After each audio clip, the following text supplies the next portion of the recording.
សូមជូនដើមកំណើតអង្គរភាគបន្តកំពែងក្រៅប្រាសាទអង្គរវត្តធ្វើពីថ្មបាយក្រៀមហើយស្ថិតនៅដាច់ឆ្ងាយពីមាត់ស្រះដោយទីធ្លាមួយប្រវែងទទឹងប្រមាណ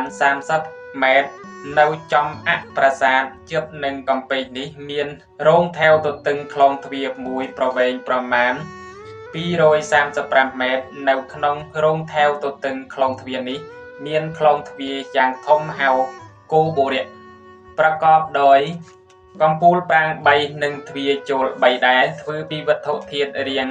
កាកបាទព្រះពន្លាខាងចុង2សម្រាប់ឡើងជិះលើខ្នងដំរីនិងរោងថែវបន្តភ្ជាប់គ្នាជាច្រើនចំណែកឯផ្លូវចុងរោងថែវទទឹងខ្លងទ្វារវិញនោះសឹងបិទនៅត្រង់ត្រឡែងកេងល្វែងមុខនិងហោជាងបែកដែលបែកឆ្ពោះទៅរករោងថែវត្រូវបិទជិតដោយទ្វារបញ្ឆោតជាច្រើនដែលតុបតែងយ៉ាងល្អវិសេសទ្វារធំទាំង3នៃខ្លងទ្វារធំចូលទៅកាន់ប្រាសាទអង្គរវត្តនោះអាចផ្ដល់ឲ្យមានផ្លូវចរាចរណ៍ចេញចូលបានដោយងាយហើយសុទ្ធសឹងតែមានកំពូលប្រាង្គមួយពីលើទាំងអស់តែកំពូលប្រាង្គទាំងនោះត្រូវបាក់កំបុតទាំងអស់ចិនលើខ្លះដែលមានស្នាមសណ្ដក់ថ្មជាបន្តបន្ទាប់គ្នានោះឥឡូវនេះរលំវិនិច្ឆ័យបាត់បង់គ្មានសល់រោងថែវទាំងឡាយដែលផ្នែកដែលបែកឆ្ពោះទៅរកប្រាសាទមានជញ្ជាំងជិតឥតបង្អួចបិទយ៉ាងជិតសឡុងថែមទាំងតុបតែងរចនាជាក្បាច់ក្បាំងក្បាលជញ្ជាំងនិងចំរឹងរូបទៀបអប្សរទៀបជារបៀបក្បាច់វិចិត្រសិល្បៈគ្រឿងព្រំរោងថែវទាំងនេះចង្អៀតណាស់មានទទឹងតែ2 ម៉ែត្រ 20ហើយមានព្រំដែនខាងក្រៅកំណត់តែត្រឹមជួរសសរ4ជ្រុងស្មើ1ជួរដែលមានល្វែងចំហៀងទ្រង់ទ្រាយជារៀងក្តោងតែល្វែងចំហៀងនេះអាចបំបត្តិចោលស្រឡះនៅភាគផ្សំផ្ដេកណាមួយនៃសសរទាំងនោះហើយថែមទាំងធ្វើឲ្យខូចខាតសហមាត្រទាំងស្រុងនៃខ្លងទ្វារធំនេះបើទស្សនាកំពែងទាំងមូលចំពីមុខហាក់ដូចជារបាំងអ្វីមួយគ្របដណ្ដប់បាំងបិទប្រាសាទទាំងមូលឲ្យឃ្លាតចាកការពិនិត្យអ្នកដំណើរដែលចូលចិត្តមើលនៅរូបភាពទូទៅនៃប្រាសាទដោយមាត្រាសាស្ត្រនៅចំអនៃល្វែងខាងលិចដែលនៅជ្រុង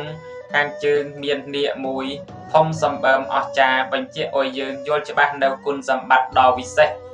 វិសាលក្រៃលែងនៃក្បាច់រចនាអង្គរវត្តក្បាច់ក្បាលសសរនិងក្បាច់លើធ្នឹមសឹងប្រកបដោយភាពចង្ហៀងដ៏បរិសុទ្ធដូចគ្នានឹងក្បាច់សិល្បៈនៃប្រទេសក្រិកដែរឯចំណែកសសរ4ជ្រុងដែលផ្អបជាប់ទៅនឹងជញ្ជាំងដូចជាមីទ្វារខាងលើដែលនៅគង់ពងក្រិនបើដូចជាខ្លងទ្វារខាងកើតជាដើមសឹងតែមានសុខុមាលភាពយ៉ាងចំណានមុខខាងកើតនៃរោងថែវទាំងឡាយបញ្ជាក់ឲ្យកាន់តែច្បាស់លាស់ទៅទៀតនៅភាពនៃការចាប់អារម្មណ៍ចំពោះសម្រស់ដ៏ល្អឥតខ្ចោះដែរបង្អួចទាំងឡាយសឹងប្រកបដោយកូនសសរជើងទៀនក្រឡឹងយ៉ាងស្អាតហើយមានចម្រឹងឆ្លាក់ជារូបសត្វគ្រប់យ៉ាងដាក់បន្តើនពីលើនៅអមសងខាងរូបទេពធីតាទាំងឡាយរូបទេពធីតាទាំងនោះនៅគង់វង្សល្អនៅឡើយហើយជួនកាលនៅផ្ដុំគ្នាជាក្រុម2ឬ3ម្យ៉ាងទៀតរូបទេពកញ្ញានេះក៏ចាត់ទុកជារូបដ៏ល្អមួយផ្នែកក្នុងពុករូបទេពធីតាទាំងឡាយនៃប្រាសាទអង្គរវត្តដែរតពីនេះទៅយើងនឹងទាញចក្ខុនៃអស់លោកអ្នកទៅទស្សនាត្រុសនៅខ្លងទ្វារធំទាំងឡាយ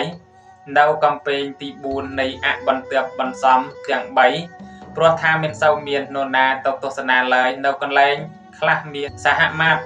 ដ៏ឧត្តម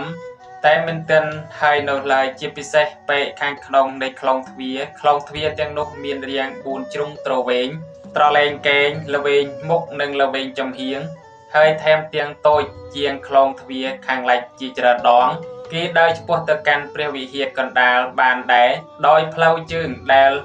ត្រៃក្នុងកំពូតព្រៃជាច្រើនហើយទិដ្ឋភាពពីខ្លងទ្វារខាងជើងទៅលើស្រះនិងភ្នំបាខែងជាទីចេតនាក្រៃលែង